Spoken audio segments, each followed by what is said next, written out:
Now Joseph had been taken down to Egypt, and Potiphar, an officer of Pharaoh, captain of the guard, an Egyptian, bought him from the Ishmaelites who had taken him down there. The Lord was with Joseph, and he was a successful man, and he was in the house of his master, the Egyptian.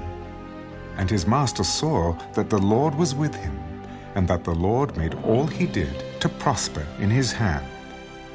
So Joseph found favor in his sight and served him.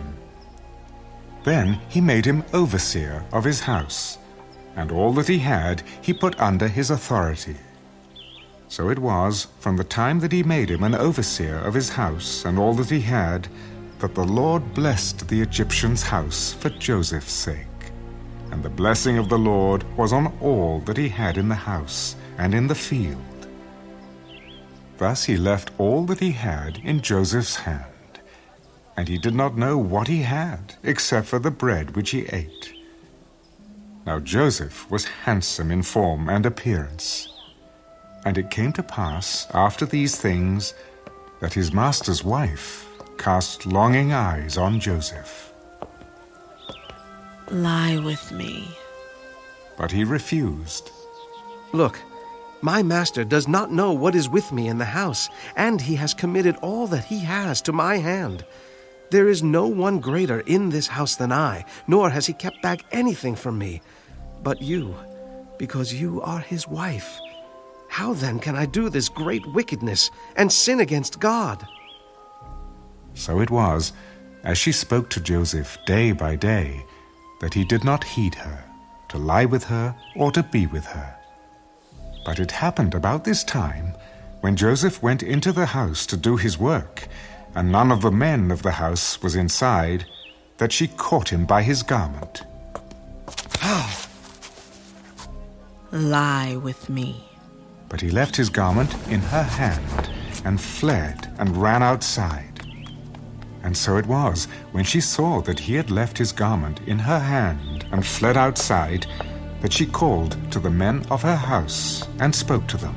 See, he has brought in to us a Hebrew to mock us. He came in to me to lie with me, and I cried out with a loud voice. And it happened when he heard that I lifted my voice and cried out that he left his garment with me and fled and went outside. So she kept his garment with her until his master came home. Then she spoke to him with words like these. The Hebrew servant whom you brought to us came in to me to mock me. So it happened as I lifted my voice and cried out that he left his garment with me and fled outside.